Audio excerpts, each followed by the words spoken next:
Bonjour à toutes et à tous, on va commencer. Je suis très honorée, au nom du Conseil scientifique des rendez-vous de l'histoire de Blois, de pouvoir présenter la conférence de Georges Vigarello. Georges Vigarello, vous êtes directeur de recherche à l'École des hautes études en sciences sociales, historien spécialiste des représentations et des perceptions du corps, des normes et des pratiques corporelles, mais aussi des émotions, des affects. Vous avez publié en 2020 une histoire de la fatigue. Vous publiez actuellement une histoire des lointains. Et dans le cadre de cette édition consacrée à la mer des rendez-vous de Blois, vous nous proposez une conférence consacrée aux lointains maritimes. Merci beaucoup, Georges Vigarello. Merci beaucoup. Merci pour votre présentation. Merci.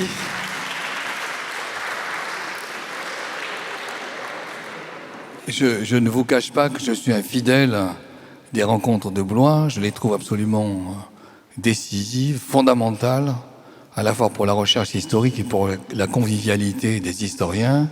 Donc, c'est à la fois un honneur et un bonheur de parler devant vous. Je vais parler, j'ai 1 heure devant moi. Ce que j'ai essayé de faire, c'est quand même...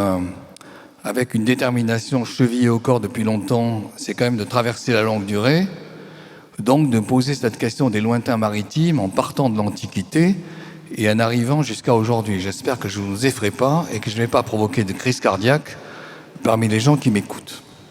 Alors, il y a quand même un préalable avant de rentrer dans le corps du sujet. Ce préalable, c'est en 3 points. Le premier, c'est qu'une recherche comme celle-ci, qui est une recherche qui est à la fois un travail de prospection historique sur les textes, mais en même temps un travail de prospection historique sur les images, un travail de ce genre ne peut pas se faire s'il n'y a pas une équipe. Donc je parle seul, mais je parle aussi au nom d'une équipe, celle des Beaux Livres du Seuil, que je tiens à remercier chaleureusement, avec la présence ici de la directrice des Beaux Livres qui est Nathalie Beau, de l'attachée de presse qui est Marie-Claire. L'émotion me fait oublier le nom. Marie-Claire Chalvet. Je suis désolé. Et donc c'est vraiment, je veux insister sur le fait que des livres de ce genre ne peuvent pas se faire s'il n'y a pas de collaboration entre l'auteur et la maison d'édition elle-même. C'est la première remarque que je veux faire. La deuxième remarque que je veux faire, c'est que aujourd'hui, ce qui est, je dirais, au centre de préoccupation historique, c'est des questions d'histoire mondiale.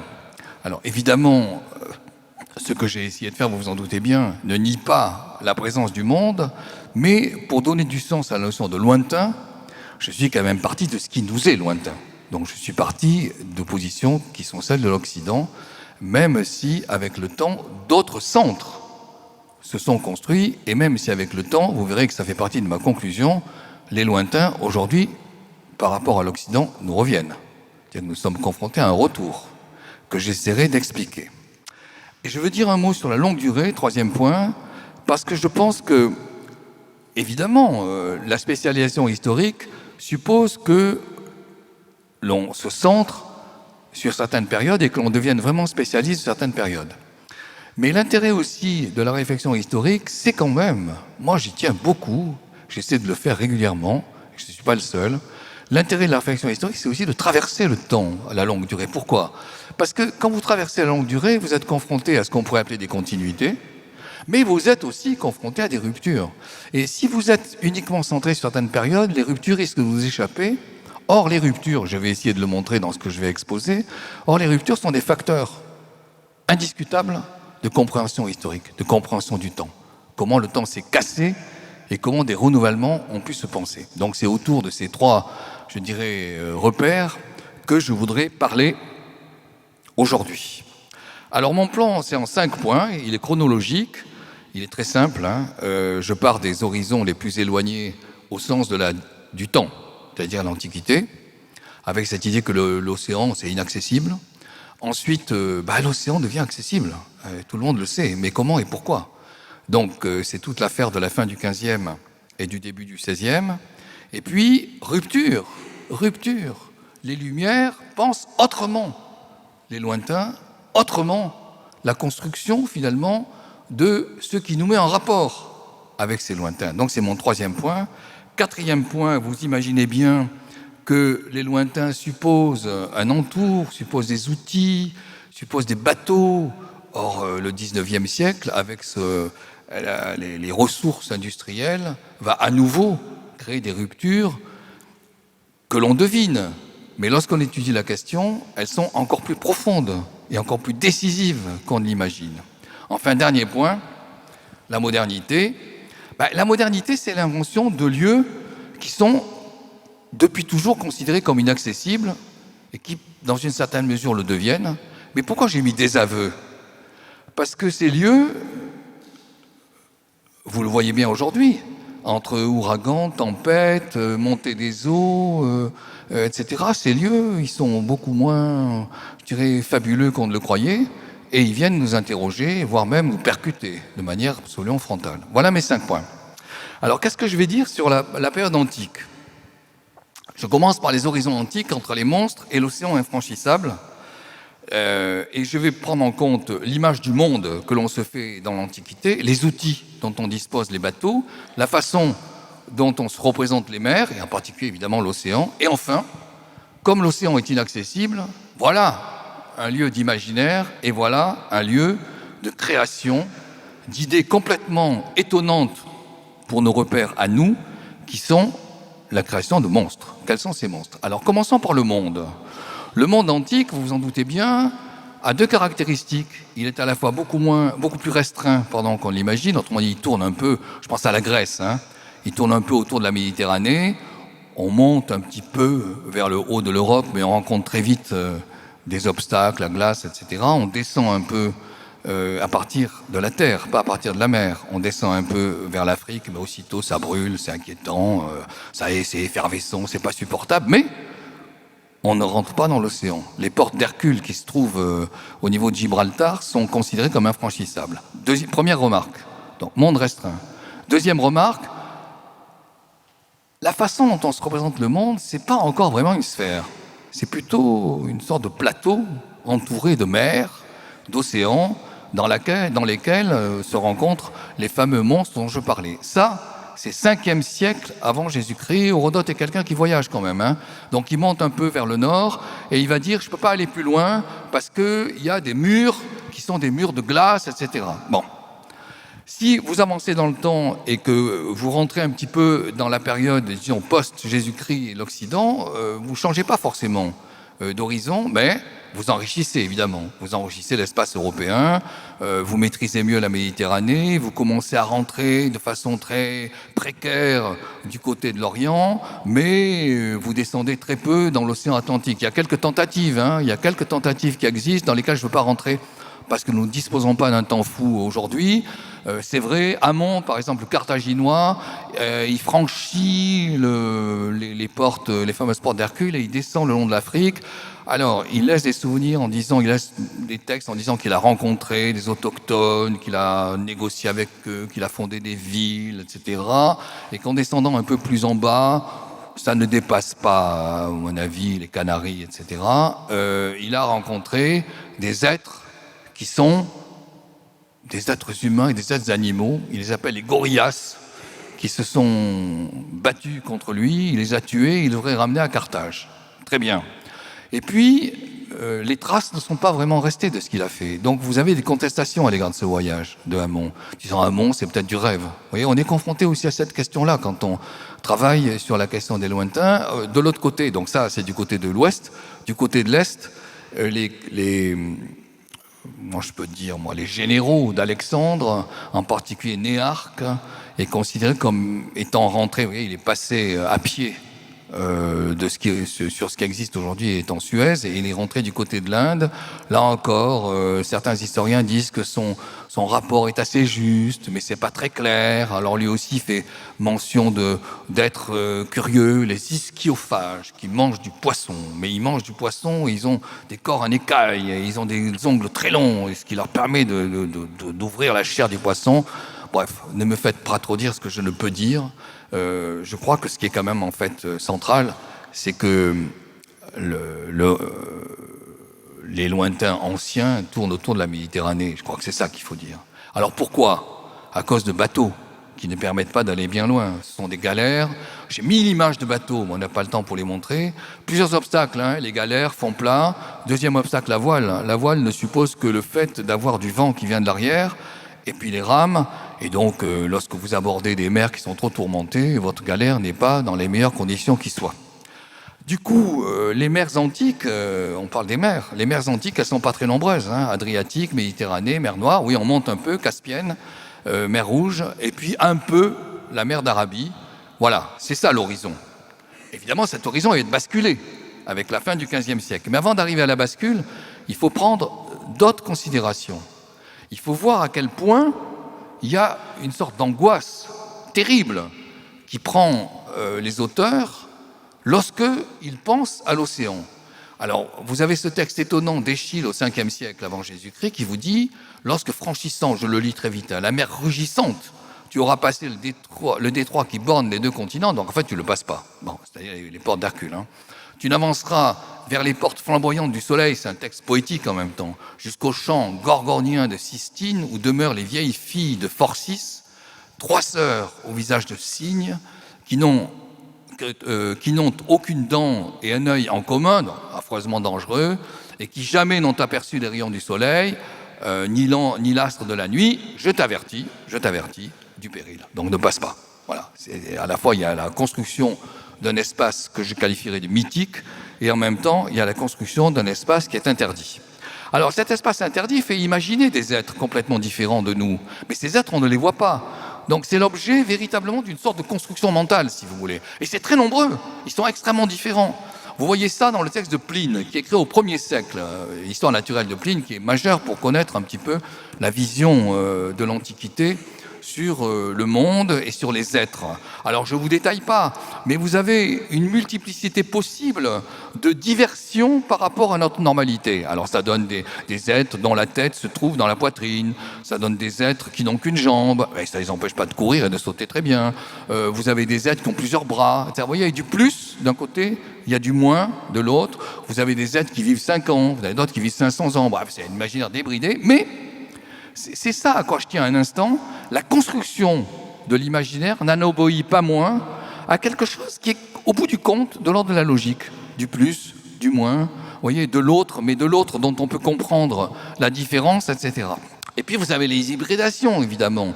Ces êtres qui sont à cheval entre le corps humain et le corps animal. Voilà un exemple, le griffon. Alors c'est une histoire folle, selon laquelle, dans des îles très lointaines, il y a de l'or, mais les griffons tiennent l'or, impossibilité d'entrer. Si vous entrez, ils viennent vous égorger, etc. Ils ont des pieds, bon bref.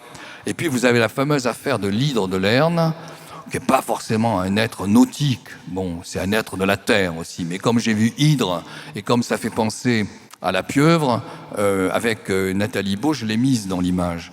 Et c'est Hercule, c'est le deuxième exploit d'Hercule qui tue l'hydre de Lerne. Deuxième période. Alors la deuxième période mérite un petit commentaire. D'ailleurs, c'est assez long, vous voyez, j'ai 8 points. D'abord, bien sûr, l'univers médiéval continue d'exister. On affronte néanmoins l'océan. Pourquoi? On verra. Les bateaux, la mer, les trajets. Quelle est l'image du monde moderne? On continue d'avoir une image des monstres, n'oublions jamais. Ça reste très longtemps, les monstres. Hein. Et puis, on rencontre des hommes quand même. C'est pas la même chose que l'Antiquité. L'histoire de Hamon, elle n'est pas sûre. L'histoire de Christophe Colomb, elle est sûre. Donc, qu'est-ce qu'il rencontre? Et puis, l'avènement. Et ça renvoie à une histoire d'humanité. Et c'est extrêmement important. L'avènement de la curiosité très tard. Hein. Fin 17e. Et ça, il faudra s'en expliquer. Parce que ce n'est pas seulement l'avènement d'un pouvoir sur les êtres rencontrés, c'est l'avènement de questions sur comment fonctionne le monde, qu'est-ce qu'on peut en dire et comment peut-on le vérifier. C'est complètement moderne. Vous voyez, travailler sur la rupture, c'est vous montrer comment la modernité émerge. Et donc, c'est ce que je vais essayer de faire. Alors, l'univers médiéval, écoutez, en fait, ce que j'ai sauté tout à l'heure, mais très volontairement, c'est que quand même, à un moment donné, l'univers médiéval est considéré comme une sphère, pour des raisons très, très simples que je vais expliquer. La projection de la Terre sur la Lune, c'est quand même un croissant, c'est pas plat, hein. Deuxièmement, lorsque vous voyez les navires venir de très très loin, ça au lycée, des gens me le disaient, lorsque vous voyez les navires venir de très très loin, vous commencez à voir d'abord la crête en haut du navire, et puis les voiles, et puis progressivement la coque du navire. Donc il se passe quand même quelque chose, c'est pas plat, vous voyez. Donc c'est la deuxième indice. Et le troisième indice, c'est que plus vous avancez dans ce qui vous apparaît plat, et puis vous découvrez une voûte à laquelle vous n'attendiez pas, des étoiles qui émergent. Donc si les étoiles émergent, c'est bien que vous basculez vers un autre type d'espace, vous voyez. Donc indiscutablement, dans l'Antiquité, mais dans les périodes plutôt récentes de l'Antiquité, on abandonne l'image du disque pour prendre l'image de la sphère. Et le Moyen-Âge hérite de cela, avec des hésitations, évidemment. Je fais une parenthèse ailleurs à ce sujet. Je trouve que le livre qui a été publié il y a quelques années à la BNF par Hélène Richard, qui est ici, et par Alain Corbin, est extraordinairement suggestif sur ces questions de l'invention à partir de la mer, de quelque chose qui concerne l'univers, si vous voulez. Donc, je reviens à ce que je disais, le Moyen-Âge hérite d'une image de la sphère, avec une question centrale. Est-ce que de l'autre côté, par rapport à nous, les gens peuvent vivre? Et cette image semble montrer que c'est difficile. Vous voyez. Et puis d'autres disent, mais oui, c'est peut-être possible, mais ça relève de Dieu, voire Saint Augustin au 5e siècle qui dit, non, on ne peut pas tout commander, c'est Dieu qui dirige, peut-être ils peuvent vivre de l'autre côté de nous, etc. Bon bref, c'est lui qui commande. Et ça renvoie à cette idée qui n'est pas l'idée antique, à savoir que l'espace médiéval commence à être un espace polarisé par la présence chrétienne. C'est-à-dire l'idée qu'il y a peut-être un paradis, etc. Oui, ça balance tout avec les lieux sacrés. J'y viendrai dans un instant. Justement, je parle du paradis. Deuxième remarque rapide, vous commencez à voir émerger au Moyen-Âge, en partie au cœur du Moyen-Âge, 11e, 12e siècle, cette idée sur laquelle, après tout, il existe peut-être un paradis sur Terre. Et donc, il y a cette expérience folle d'un certain Brendan. Je vais trop vite et mon... Attendez, qu'est-ce que je fais là? Je reviens en arrière. Voilà. C'est mon haut-parleur qui m'a troublé. Donc, vous avez cette idée un peu folle selon laquelle on pourrait peut-être trouver le paradis. Ça existe quelque part. Et en particulier, bien sûr, dans leur idée, à cause du climat, à cause de la clarté, ça existerait peut-être en Inde. Bon. Donc, le fameux Brendan, il part. Et son périple, qui a finalement quasiment une centaine de versions au Moyen-Âge, son périple nous renvoie aux peurs médiévales. On aborde des îles où des gens sont en train de brûler. On traverse des secteurs où l'ouragan nous fait retomber des pierres sur le bateau. On se rapproche des îles où il y a des aimants qui attirent le bateau et le font perdre, etc. Donc c'est une sorte de, au fond, je dirais, de périple qui nous confronte à toutes les craintes dont le Moyen-Âge peut être porteur concernant la mer et concernant éventuellement l'océan. Mais à ma connaissance, il n'est pas Brendan. C'est un peu curieux, l'océan reste très flou dans cette affaire. Mais l'océan, on le retrouve ici, avec quand même une figure tardive du 15e qui continue de penser. Vous voyez, c'est intéressant comme question. Pourquoi? Parce qu'ils continuent de penser qu'après tout, c'est peut-être un disque. Ils sont confrontés à un univers sphérique et ils continuent de proposer des images qui manifestent la présence d'un plat. Et on voit ici, alors, pour vous, je pense que c'est à gauche, vous voyez les portes d'Hercule qu'on ne franchit pas, avec cette expérience terrible des frères Viviani qui sont allés vers l'océan et qui ne sont jamais revenus, 12e siècle. Voilà. Donc l'image, c'est bien le danger, la présence constante des naufrages possibles. Alors c'est un texte du 12e, le roman de Troie, et c'est le rocher dangereux face auquel les navires sont confrontés. Et il y a cette image constante, en quelque sorte, de la peur, du danger, des risques multiples qui viennent à la fois du ciel, mais qui viennent aussi de la mer, qui viennent des poissons, etc., des monstres. Mais, le Moyen-Âge est quand même en mesure d'inventer, ça me paraît très important, en mesure d'inventer la boussole. Autrement dit, c'est vrai que les Chinois l'ont utilisé avant, très bien, mais vous voyez ici cette image du 15e, avec un bateau qui est très curieux, parce que c'est pas un bateau qui n'est pas ponté. Et vous avez une voile qui ne peut être agie que par vent arrière. Vous avez des rames, mais vous avez quelqu'un qui manipule une boussole. C'est une image du 15e, très important. Pourquoi? Parce qu'évidemment, la boussole va être décisive pour l'aventure de Christophe Colomb en 1492. Mais là, déjà, au milieu du 15e, vous avez la boussole. Alors, l'autre image que je veux montrer, c'est la suivante. C'est tiré d'une illustration, une miniature, qui est tirée d'une traduction, je peux dire, du texte de Marco Polo. Marco Polo, c'est 13e. Mais Marco Polo continue d'avoir, comme ça, des transcriptions pendant très longtemps, et même des impressions dont Christophe Colomb possède lui-même une impression de Marco Polo, il le lit, il le connaît. Pourquoi je vous montre cette image? Parce que Marco Polo n'a jamais parlé de blémise. Vous voyez, le blémise, c'est l'être qui a la tête dans la poitrine. Il n'a jamais parlé de personne qui n'a qu'une jambe, il n'a jamais parlé de cyclope. Le cyclope, c'est celui qui, je crois, est à votre gauche. Mais l'illustrateur ne peut pas se passer de maintenir l'image d'une présence des monstres alors qu'on est au 15e. Et les monstres, ça ne finit pas. On va la retrouver plus tard. Alors, je quitte l'héritage médiéval pour entrer dans un autre, je suis toujours dans ma deuxième partie, l'océan affronté, pour entrer dans une autre thématique qui est évidemment présente au Moyen-Âge, je vous l'ai dit. Quelle est cette autre thématique? C'est l'idée selon laquelle la richesse se trouve en Orient. La richesse est en Inde. D'autant que l'Ouest, on ne connaît pas. Donc la richesse est en Inde, avec cette idée selon laquelle il y a des épices. Alors c'est peut-être là le lieu du paradis terrestre. Il y a des épices, et les épices c'est très important à la fin du 15e et au début du 16e. C'est les parfums, les épices, j'avais beaucoup travaillé là-dessus. C'est le fait de se protéger par rapport à la maladie, parce que ça renvoie de la pureté, ça épurifie les humeurs, etc. Je continue pas. Il y a de l'or, il y a des perles, il y a des perles. Et du coup, la richesse vient de l'Orient, et la richesse, elle est présente chez le lapidaire, c'est-à-dire celui qui vend des pierres. Alors le problème, c'est à une période qui est celle de la Renaissance, où trois exigences ont considérablement grandi. La première, l'artillerie. Il faut du fer.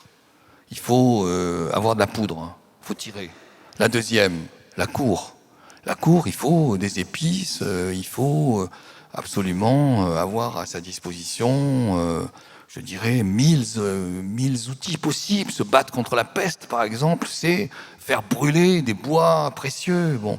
Et puis, la troisième, c'est indiscutablement une réorganisation des villes. Les pavés, les palais. Vous voyez, regardez ici, le 16e est décisif sur Blois.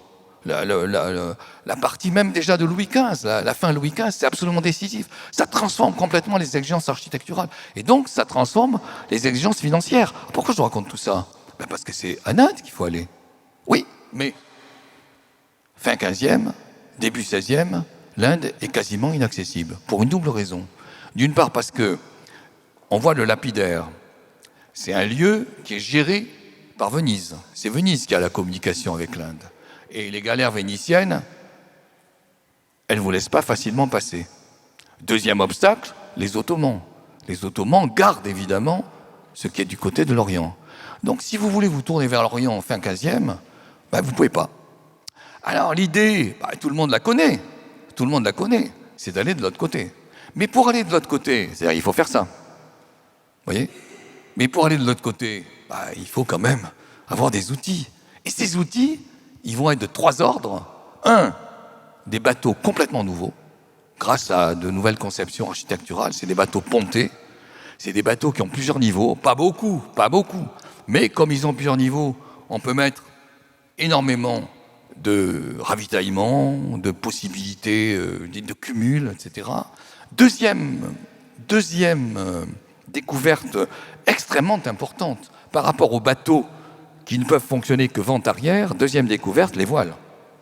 Et si vous regardez attentivement ce bateau, vous voyez que vous avez des voiles qui ne sont pas seulement des voiles vent arrière, c'est encore plus net ici avec le bateau de Colomb. Vous avez des voiles que vous pouvez orienter. Donc ça donne la possibilité, en jouant à la fois sur la voile et sur le gouvernail, de remonter au vent. C'était inenvisageable. Ça, c'est la deuxième chose fondamentale qui transforme le possible. Et la troisième, c'est la boussole, évidemment.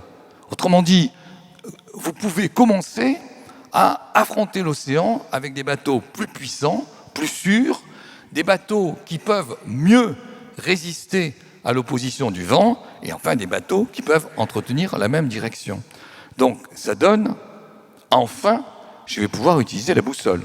Et puis si vous continuez, moi j'aime bien tirer le fil, passer du 15e au 17e, ça ne peut que s'enrichir avec les voiles, avec les pontages de plus en plus profonds, avec la possibilité de recourir aux canons, etc. Les bateaux sont très différents. Enfin, 17e et le bateau de Santa Maria, c'est pas les mêmes. Donc, vous voyez, pour réfléchir au lointain, il faut réfléchir aux outils. Il faut réfléchir, en quelque sorte, à l'instrumentation du déplacement. Et en même temps, il ne faut pas oublier que ce à quoi se livrent ces navigateurs continuent de représenter à leurs yeux un risque absolument terrible. Ils continuent d'avoir une image, vous voyez, cette image, elle est, je trouve, étonnante. Fin 16e, hein. Ils continuent d'avoir une image dans laquelle il y a des monstres qui peuvent les menacer. Elle est très intéressante, cette image, parce que si vous regardez avec attention, vous voyez que le bateau tente de fuir des monstres, on va dire, ce sont des baleines, mais qui sont considérés comme encore plus grandes que le bateau lui-même. Ils tentent de fuir en jetant des poids pour alléger le navire et pouvoir fuir plus vite. Premier obstacle en termes de risque. Deuxième obstacle, mon image n'est pas géniale, je le reconnais volontiers. C'est une image de Gustave Doré, donc c'est 19e. Mais c'est une image qui représente le scorbut. Alors ces bateaux qui traversent des espaces extrêmement loin, éloignés, ces bateaux sont confrontés au problème tout simplement, très bête, hein, de l'alimentation. Alors ils ont rempli leurs caves et leurs soutes de biscuits et d'autres, mais les biscuits pourrissent, l'eau pourrit, donc on ne peut plus vraiment les utiliser. Et ils découvrent une maladie qui quasiment était inconnue au Moyen-Âge et qui est fondamentale pour comprendre le problème des voyages et leurs difficultés. Cette maladie s'appelle le scorbut. Qu'est-ce que c'est que le scorbut ? C'est une maladie qui atteint en quelque sorte vos propres chairs, qui atteint les os, mais qui a un symptôme absolument épouvantable, qui fait grossir vos gencives à un point tel qu'elles viennent obturer votre bouche et vous ne pouvez plus manger. Donc il y a des morts extrêmement nombreuses, vous voyez, 50% de mortalité par atteinte du scorbut, mais en fait des gens qui restent estropiés, etc. Donc les voyages commencent à nous faire connaître la confrontation à ce qui, moi, m'intéresse beaucoup, et qui est de l'ordre d'une diminution physique absolument majeure, et qui rend le problème à la fois du voyage complètement nouveau, et en même temps nouveau au sens de la réussite, et en même temps terrible au sens de la souffrance. Il faut ajouter que, au fur et à mesure que le temps se déploie, la tentative d'aller vers l'ouest fait place à de nouvelles tentatives, et en particulier de monter vers le nord. Parce que cette idée selon laquelle on pourrait peut-être atteindre d'autres espaces en descendant au bas de l'Amérique, cette idée selon laquelle nous fait penser que peut-être on peut atteindre d'autres espaces en montant très haut et en basculant. Donc c'est l'idée de Barents à la fin du XVIe, et Barents est confronté à des difficultés épouvantables, avec des bateaux qui craquent sous l'effet de la glace, et avec finalement des échecs. Barents n'a jamais pu passer. C'est une image qui est faite par un autre que Barents, mais qui à mon avis est très parlante, parce que vous voyez, la tentative de montrer le bateau coincé dans la glace, et il y a des textes qui sont étonnants, parce qu'ils disent on a entendu le craquement, alors ils prennent après les planches du bateau pour constituer des lieux où ils pourraient se retirer, mais bref, c'est un échec terrible. Ces planches, ensuite, on leur servir pour faire des barques. Ils reviennent avec des barques. C'est des voyages absolument sidérants. Et puis, la tentative, ça, c'est une image qui se trouve dans le livre d'Hélène Richard, dont je parlais tout à l'heure. C'est un portulan absolument magnifique du XVIIe, qui montre pour la première fois, de façon, je dirais, très visible, les dangers de l'océan, affrontés cette fois. Le fait d'être dans l'océan, avec la nécessité de baisser les voiles, avec la nécessité d'avoir le bateau qui bascule, etc. Je trouve ce portulan absolument superbe. Mais il y a quelque chose que je ne vous ai pas dit. Qu'est-ce que je ne vous ai pas dit ? C'est que sur le bateau, oui, je l'ai dit, mais il faut insister, sur le bateau, il n'y a pas que le problème du scorbut. Il y a le problème d'être confronté à des aliments absolument atroces. Vous voyez, l'eau qui nous restait était si corrompue. C'est encore au XVIe, ça. Hein. est si fétide à cause des vers qui s'y étaient engendrés, etc. Je l'ai un peu dit, mais je crois qu'il faut beaucoup insister là-dessus, parce que c'est ce qui rend finalement ces voyages assez terribles, avec des épisodes qui nous paraissent incroyables, du type suivant: un rat vaut aussi cher dans un voyage du côté de l'océan, aussi cher qu'un bœuf sur Terre. Vous le vendez plusieurs écus. Donc certainement, il faut qu'on restitue le fait que la mer, pendant très longtemps, c'est un lieu vraiment, je dirais très simplement, d'atrocité. Puis il y a les cartes. Alors, vous avez ici une carte qui est importante, c'est la carte de Mercator, qui est très importante, parce que Mercator commence à penser la façon dont on peut représenter la rotondité, vous voyez, avec des lignes, etc. Mais la carte de Mercator est intéressante, c'est quand même très important, hein, fin 16e. Hein. Elle est intéressante parce que vous voyez qu'il arrive à représenter relativement bien l'Amérique du Nord, relativement bien l'Afrique, même s'il insiste beaucoup sur la partie ouest, de façon excessive, de l'Afrique. Il ne représente pas bien l'Amérique du Sud.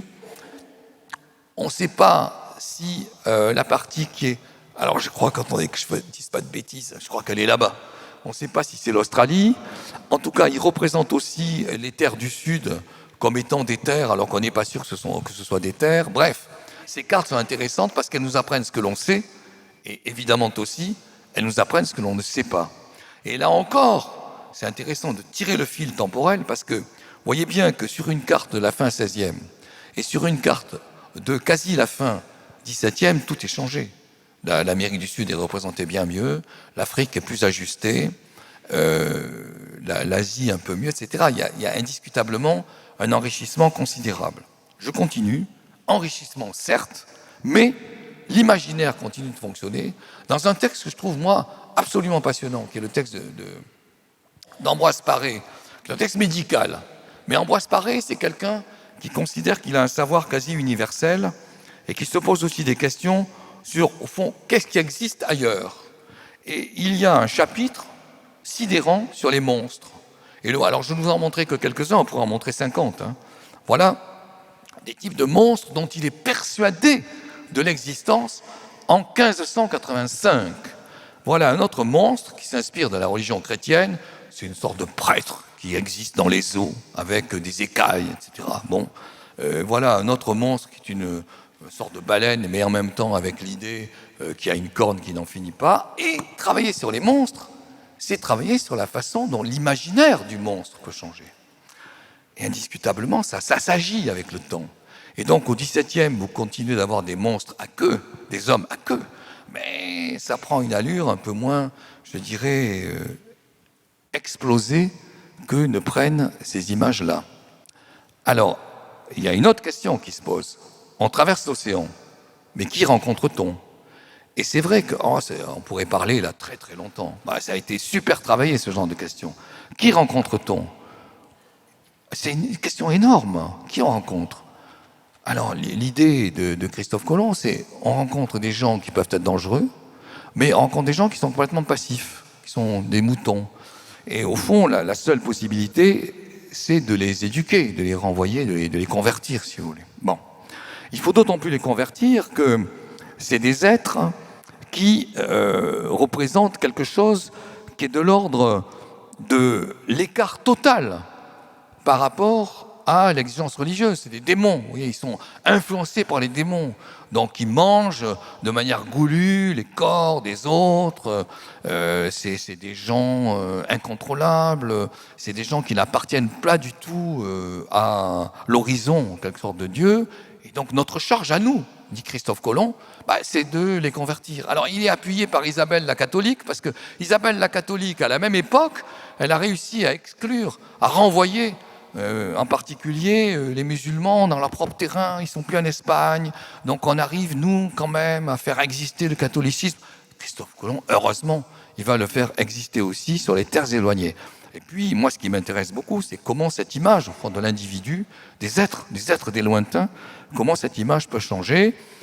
Alors là, il y a une histoire que je n'ai pas traitée dans le livre parce qu'on n'en finirait pas, mais qui est vraiment très, très importante. C'est la transformation de l'image des autres, vous voyez. Et bien sûr, ça se régularise, ça s'agit. Donc ici, 1614, Théodore de Brie, mais ici, 1708, un siècle plus tard, vous avez l'image des gens du septentrion, c'est-à-dire des gens du Nord, on commence quand même à les représenter, certes tout petits, parce que le froid les rabougrit, mais en même temps, ils ont quand même un peu plus figure humaine, ils sont un peu plus contrôlés que ne l'étaient les êtres représentés au XVIe, et c'est au début du XVIIe. C'est très très important l'affaire des autres. Hein. C'est très important. Pourquoi ? Parce que la question qui se pose, c'est, mais ce sont des individus ou ce sont des sortes d'animaux qui n'ont pas de maison, qui vivent sur Terre? C'est quoi? Ils sont abandonnés par Dieu ou c'est des êtres de la nature incroyables? Vous voyez, il y a toute une question. Et finalement, est-ce qu'on peut les catholiciser? Ou au fond, ils sont tellement liés à nous que c'est peut-être pas la peine. Il y a toutes ces questions qui se posent. Hein. Et donc, on les détruit, sans aucune hésitation, bien entendu. Et en même temps, on peut esclavagiser, vous voyez, on peut esclavagiser. Et la question de l'esclavage, moi je l'ai reprise 2 fois. Aujourd'hui, on le sent bien, elle est très importante. Mais je vais ajouter une chose, après une gorgée d'eau pour me rassurer. Pour me rassurer parce que ce que je vais dire est important. Je vais quand même ajouter une chose. Évidemment, les Occidentaux ont une responsabilité effroyable. Je pèse les mots, hein, sur l'esclavage et les fameuses commerces tertiaires, quoi. L'Europe, l'Amérique, etc. L'Europe, l'Afrique, on envoie à l'Amérique et on fait revenir de l'Amérique des richesses. Très bien.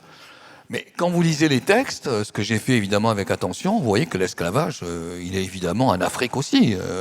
C'est pas une invention européenne. Moi, je crois qu'il faut insister là-dessus quand même. Si on est un historien un peu, excusez-moi, c'est peut-être provocateur, mais si on est un historien un peu sérieux, l'esclavage, oui, les Européens l'ont exploité de façon atroce. Je le montrerai dans des images qui vont venir, mais ils n'ont pas inventé l'esclavage. Et puis, je renvoie à ce texte de Janet qui est magnifique. Les Grecs que nous admirons sont des peuples esclavagistes, n'oublions pas. En revanche, ce qui se passe à la fin du XVIIe, c'est un phénomène majeur qu'à mon avis, je crois, hein, on n'a pas suffisamment souligné. J'ai appelé ça l'avènement de la curiosité. Parce que jusqu'ici, ce que je vous ai montré, c'est le fait d'avoir peur de monstres existant dans des horizons incroyables et par certains côtés inaccessibles ou inquiétants, si vous voulez. C'est ce que je vous ai montré. Je vous ai montré, je crois, je l'ai fait un peu vite, je le reconnais volontiers, le fait que les lieux que l'on aborde et les personnes que l'on rencontre sont des lieux de domination, c'est-à-dire que les Européens, ils viennent là pour imposer leur propre pouvoir. C'est absolument fondamental. Ils ne peuvent pas imaginer autrement l'espace lointain que si ce n'est pas un espace dominé. Ils ne peuvent pas l'imaginer. Ça ne peut être qu'un espace dominé. Or, qu'est-ce qu'invente au XVIIe? Et ça renvoie à une histoire d'humanité, et c'est une question, à mon avis, assez centrale pour qu'on comprenne ce dont nous sommes aujourd'hui les héritiers. Nous sommes les héritiers d'un pouvoir qui, évidemment, a eu un aspect absolument inqualifiable par rapport à nos repères d'aujourd'hui, mais nous sommes aussi les héritiers d'autres tentatives. Alors, quelles sont les tentatives? Fin XVIIe. Régnard, Jean-François Régnard, le poète que tout le monde connaît, le grand poète du XVIIe. Jean-François Régnard, il hérite au début, au milieu du XVIIe, il hérite d'une richesse. Et il dit, je vais en profiter pour visiter. C'est quand même curieux. C'est pas pour dominer, je pars. Alors il est parti, Afrique du Nord, etc. Puis il remonte. Il remonte vers la Suède. Et là, comme c'est quelqu'un d'assez fortuné, comme c'est quelqu'un qui a la possibilité de relations, etc., il rencontre le roi du Suède. Et le roi du Suède le dit, pour les curieux, vous devriez aller un peu vers la banquise, voir ce qui se passe, regarder, etc. Et Régnard y va. Et Régnard est quelqu'un qui décrit, il y va pour décrire les gens qui vivent là-bas. Évidemment, il est décrit avec un certain domination, voire un certain mépris, mais il est décrit pour connaître. Et donc il a cette phrase magnifique, qui est la suivante: quand je suis arrivé au bout de la terre, je suis revenu. Donc 3 Français, il est accompagné par 2 acolytes, 3 Français n'avaient cessé de voyager jusqu'où la terre leur avait manqué. C'est une phrase qui semble dérisoire, et c'est une phrase qui est en fait infiniment plus profonde qu'on ne le croit, parce qu'elle renvoie à l'exigence du savoir. Ce qui se construit, c'est essayer de trouver des lieux de curiosité face auxquels notre appétence peut trouver une satisfaction. Vous voyez ? Et ce n'est pas l'appétence du pouvoir. Donc il y a bien quelque chose qui se complexifie et qui, à mon avis, est extrêmement intéressant. C'est l'invention d'un espace qui nous sert non plus seulement à dominer, mais à comprendre, et en particulier à comprendre le monde. Mais c'est pas encore véritablement la science. C'est-à-dire que lui, il collecte comme ça des exemples curieux, intéressants, curiosité. Bon. Et ça va aboutir à ces fameux cabinets qui ont un sorte de grand succès à la fin du XVIIe, mais vraiment à la fin du XVIIe. C'est le fait que dans ces cabinets, on va rassembler les choses venues d'ailleurs, parce qu'elles sont curieuses, parce qu'elles sont intéressantes. Alors vous avez un tel qui va avoir 50 types de sandales venus de tous les horizons, ou qui va avoir des plumes d'oiseaux, ou qui va avoir des os de baleines, etc. Vous voyez ? Donc il y a cet imaginaire sans lequel on peut visiter le monde sans prendre le bateau et en faisant le tour d'une pièce et en voyant en quoi ce monde peut révéler une richesse étonnante. Mais le cabinet de curiosité, je le répète, ce n'est pas encore la science. Et voilà que la science va surgir. Fin deuxième moitié du XVIIIe. Qu'est-ce qui se passe ? Alors évidemment, je risque de ne pas tenir le temps, parce que je me laisse porter à des bavardages, mais bon, pas très. On essaiera de gérer. Qu'est-ce qu'invente le XVIIIe ? L'avènement du projet savant. Ensuite, l'exploration. Oui, explorer pour explorer, et pas explorer pour dominer. Et puis, la vision d'un monde complètement différent, bien entendu. Et aussi la curiosité sur les ethnies. En quoi les êtres sont-ils différents ? En quoi y a-t-il des techniques plus subtiles que d'autres ? En quoi y a-t-il des bateaux qui fonctionnent mieux, etc. Vous voyez ? Et puis enfin aussi, le fait que le XVIIIe, tous les auteurs le montrent, et ça me paraît absolument fondamental comme repère, il y a une sensibilité qui se crée. Je suis sensible à ce que je vois, je suis ému par ce que je vois. Vous voyez, toute l'histoire des émotions que nous avons faite avec Jean-Jacques Courtine et Alain Corbin. Alors, l'avènement du projet savant, c'est ça. Avec les Lumières, tout changea. Ouais, cet auteur qui dit très bien, avec ce très beau nom, Jeanne Beausoleil, j'adore. L'exceptionnel effort de clarification et de systématisation des sciences, de la nature, de la terre, de la matière, que fut l'encyclopédie, donna au voyage un contenu scientifique presque systématique. Le mot voyage m'énerve. Je vous le dis tout de suite. Parce que ce que j'essaie de faire sur l'histoire des lointains, on en a souvent parlé avec Nathalie, ce que j'essaie de faire des lointains, c'est pas une histoire des voyages. Oui, bien sûr que c'est une histoire, mais c'est aussi une histoire de la vision du loin, de la vision de l'autre, de l'appétence à l'égard de l'autre. C'est pas seulement le fait de traverser la mer, vous voyez, c'est tout un imaginaire qui est mobilisé. Et donc là, cet imaginaire qui est en question, ce n'est plus seulement la domination, c'est je veux connaître ce qui se passe là-bas. Et si je connais, je vais mieux comprendre. Et ça renvoie, vous le voyez bien, dans cette entreprise du travail sur l'histoire des lointains, très modestement, ça renvoie évidemment à l'histoire de l'humanité. Ça renvoie à une histoire de la façon dont se sont construits en quelque sorte des repères, qui sont à la fois des repères évidemment de domination et de pénétration des terres et de pénétration des mers, mais aussi des repères qui sont ceux de l'intelligence, de la compréhension, de la systématisation des repères, etc. Bon, alors ça donne ça.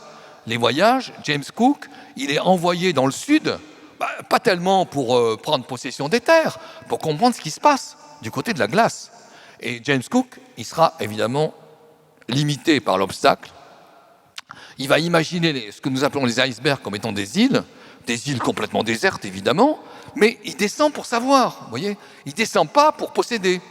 Alors évidemment, vous allez me faire dire ce que je ne dis pas. Vous imaginez bien que Cook, il ne s'empêche pas de posséder, c'est clair, bien entendu.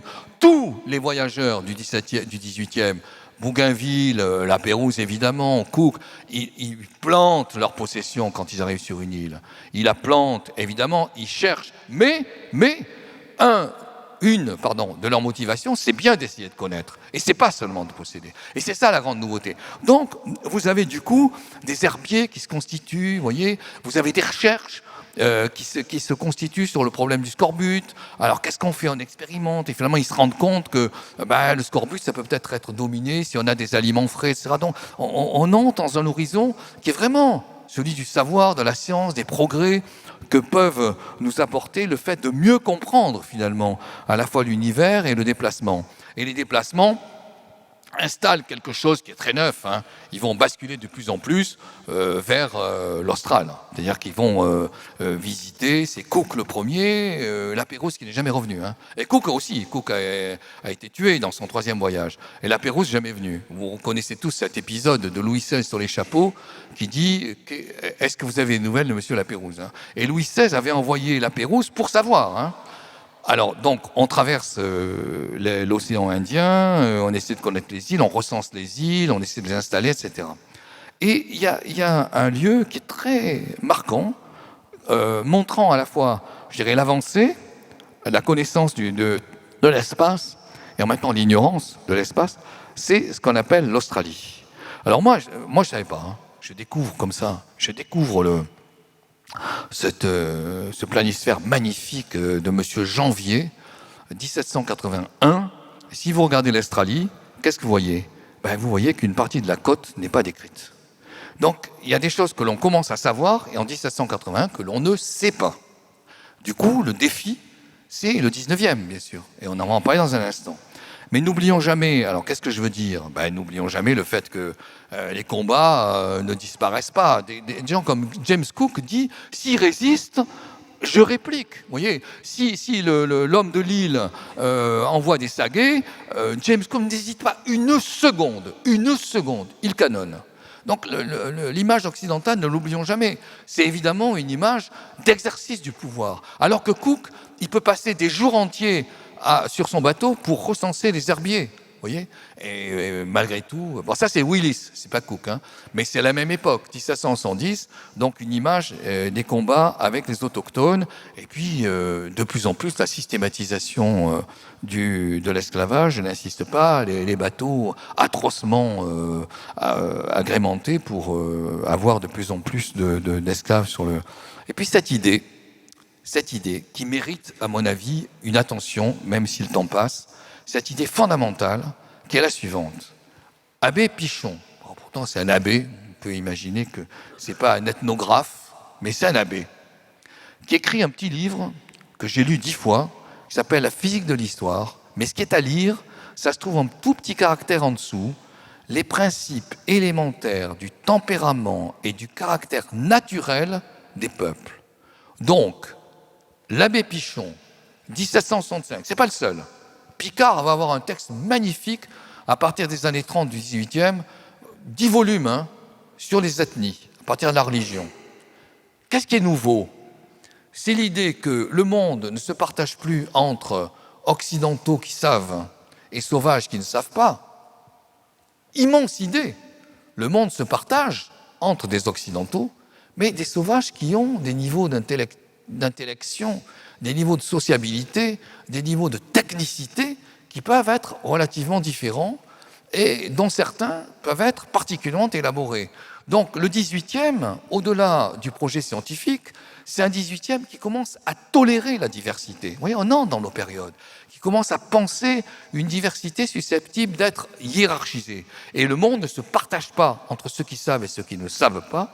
Le monde commence à se partager entre ceux qui savent et ceux qui savent plus ou moins. Et c'est magnifique comme idée. On la retrouve chez Picard dont je parlais, et vous ne la trouvez pas chez un auteur du XVIIe comme Ross. Magnifique le texte de Ross, à l'inverse de ce que je viens de dire. Le texte de Ross, qu'est-ce qu'il dit ? Il doit être édité, c'est un texte que j'ai d'ailleurs, il doit être édité dans les années 1660. Et il porte sur les religions. Et pour Ross, il y a une seule possibilité, c'est la religion catholique. Les autres, ils sont ailleurs. Ils sont à l'obéissance du diable. Vous voyez le partage. Ils sont dépendants du mal, si vous voulez. Alors que les hommes du 18e ne peuvent plus penser comme ça. Et c'est fondamental dans l'histoire de l'humanité, ce genre de choses. Et donc, vous commencez à voir des gens qui s'intéressent à la tenue, qui la différencient, qui la hiérarchisent, et qui ne se moquent plus, ou en tout cas qui se moquent moins. Regardez cette image-là. Attentive, alors mon truc il est nul parce que j'ai pas réussi à faire un scan relativement propre, mais c'est pas de ma faute, c'est de la faute de l'appareil. Bon, ouais, évidemment. Et donc, ce que vous avez ici, c'est une attention à la manière dont l'art s'inscrit progressivement dans la construction tout simplement du navire, du bateau, vous voyez, de la pirogue. et cet art, c'est ici, dans le premier plan de l'esthétique, mais dans celui qui est un peu au fond là-bas, c'est de la technique. Et donc, vous avez des auteurs qui vont vous dire, bah oui, un tel, c'est mieux, c'est plus intelligent que telle autre ethnie, etc. Et puis, dernière remarque, ou quasi dernière, concernant le 18e, non, c'est pas la dernière, mais quasi, c'est celle-ci. Alors là, on pourrait en parler, malheureusement, des dizaines de minutes, c'est une image absolument fondamentale, parce que c'est l'invention, me semble-t-il, hein, je sais qu'on peut discuter, mais c'est l'invention du racisme. C'est-à-dire que les hommes du 18e font effectivement ce travail sur la différenciation des techniques, des savoirs et des possibilités, mais malheureusement, les hommes du 18e, en particulier Pierre Campère, qui est un auteur magistral, mais Pierre Campère, il commence à penser que les différences, elles peuvent passer par les corps, et que ce qui est de l'ordre du corps peut renvoyer à un plus ou moins d'intelligence. Et ce que Campère invente, l'obsession du chiffre, et il va dire les individus, selon leur région, se différencient selon leur angle facial.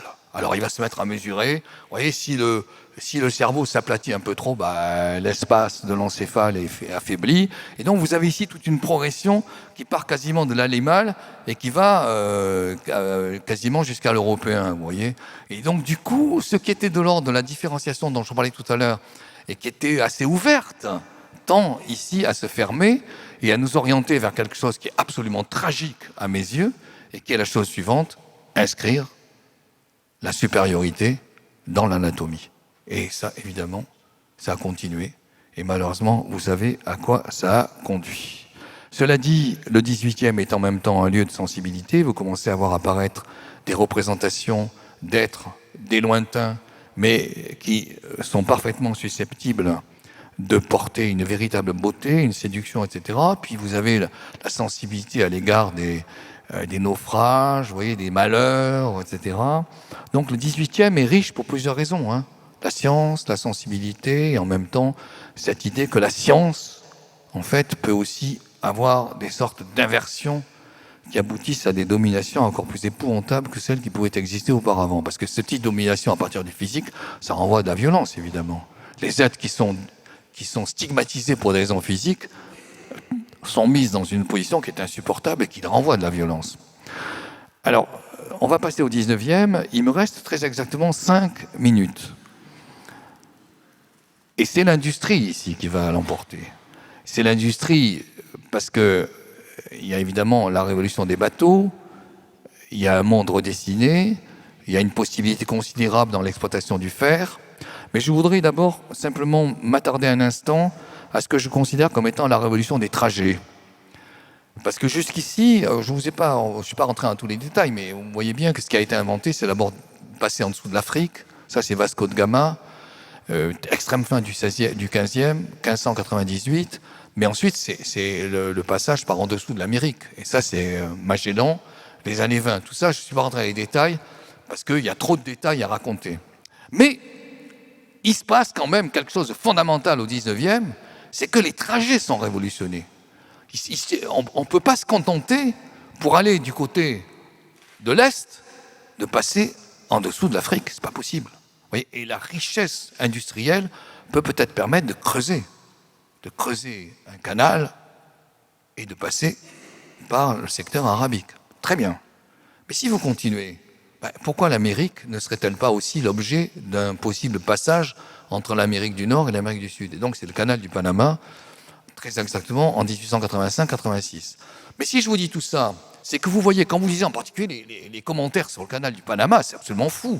Ça n'est possible que si vous avez des trains qui vous apportent des marchandises, que si vous avez des instruments à la vapeur qui permettent de creuser, si vous avez des instruments qui permettent d'évacuer la terre, etc., c'est pas du tout à la pioche que vous pouvez faire ça. Vous voyez. Donc il y a un monde qui s'est révolutionné en termes d'instruments et qui permet d'imaginer des passages. Ce fameux terme sur lequel on peut ceinturer l'univers, ce qui n'était pas pensable, il fallait descendre, il fallait monter, etc.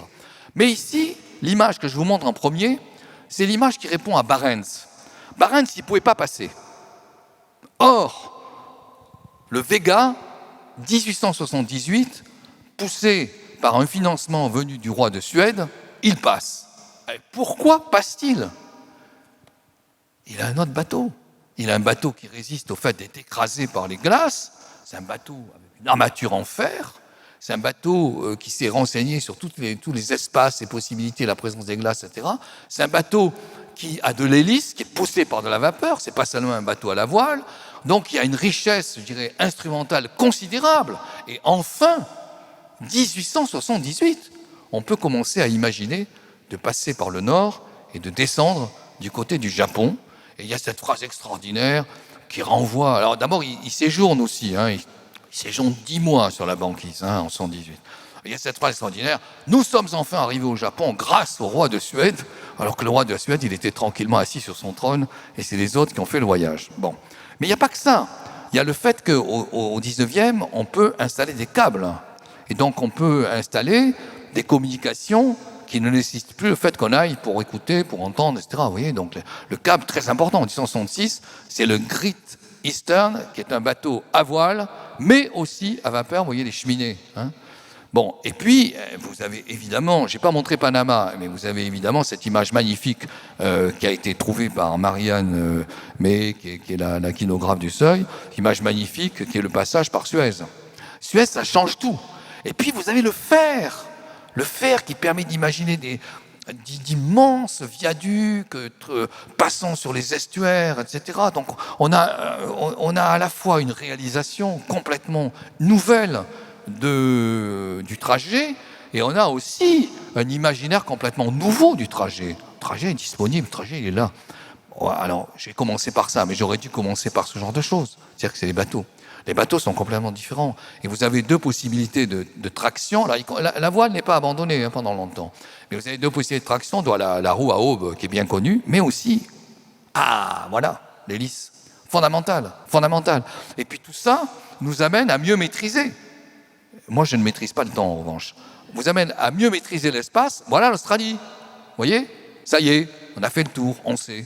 Et en même temps, on peut même distinguer en Australie des terres qui ont des sortes d'origine, des soubassements différents. C'est le problème de la Terre. Je ne veux pas rentrer, mais le problème de la Terre, il est gigantesque parce que progressivement, vous voyez, en trois étapes rapides. 3 étapes. Première étape, dans les époques anciennes, on juxtapose les lieux. On juxtapose. D'abord, il y a ça, puis il y a ça, puis il y a ça, puis il y a ça. Bon. Deuxième étape, elle est plus tardive. Elle apparaît, à mon avis, plutôt 18e. C'est on construit le paysage. On construit quelque chose qui s'harmonise. Et on pense le paysage, progressivement, je pense à Bougainville, entre autres, mais pas seulement. On passe le paysage comme un Éden. C'est très important, parce que l'Éden, ça devient un paradis sur Terre. C'est plus le paradis des chrétiens, c'est le paradis naturaliste, vous voyez. Donc c'est immense comme invention. Et la troisième invention, c'est on ne pense plus seulement le paysage, mais on pense les continents. C'est-à-dire qu'on oppose les continents les uns par rapport aux autres. Et des gens, évidemment, fondamentaux dans l'histoire de la, je dirais, au fond, de la Terre, si vous voulez, des mers, c'est Humboldt. Humboldt est un premier à dire, ce qui unifie l'Amérique, c'est la cordillère des Andes. Et un autre va dire, ce qui unifie l'Europe, c'est les Alpes. Vous voyez. Et là, on est dans un autre univers. Bon, mais ici, on se rencontrait pour la mer. Et vous me faites parler de la terre, ce que je ne veux pas. Et puis, bon, je terminerai peut-être là-dessus. Terminer, c'est une façon de dire. Je crois que la domination va se sophistiquer de plus en plus. Et puis, ça va être une domination qui est celle de la colonie, avec l'idée de la colonie outre-mer, etc. Alors, vous me poussez à continuer encore une seconde. Donc la colonie, c'est l'outre-mer, mais c'est la possession. Or, fin 19e, il y a cette idée folle sur laquelle la Terre est enfin dominée. C'est complètement faux. Mais il y a cette idée, la Terre est dominée. C'est faux pourquoi? Parce qu'il y a plein d'ethnies au cœur de l'Afrique qu'on ne connaît pas. Il y a plein d'autres lieux, même le cœur d'Australie, on ne connaît pas, bon, passons. Mais elle est dominée. Donc, qu'est-ce qui va émerger? Inventons de nouveaux lointains. Et les nouveaux lointains sont de deux sortes. En dessous. Entrons en dessous. Avec cette idée extraordinaire, on peut travailler en dessous. Et puis en dessous, il y a une terre folle, magnifique. C'est des prairies. Et en plus, non seulement ce sont des prairies, mais l'origine de la vie, c'est peut-être en dessous que ça se trouve. Et voilà, le brave Haeckel, Histoire de la création, C'est à l'intérieur que vous allez trouver des animaux incroyables, etc. Et puis c'est pas fini. On va explorer le fond des mers. On va inventer des sortes de crêtes, de vallées, de montagnes. Ça, c'est le prince. Un prince. Alors, ne me faites pas parler de Monaco, mais non, mais vraiment, c'est un immense inventeur. Albert Ier, dont on a parlé hier à l'hôtel de ville.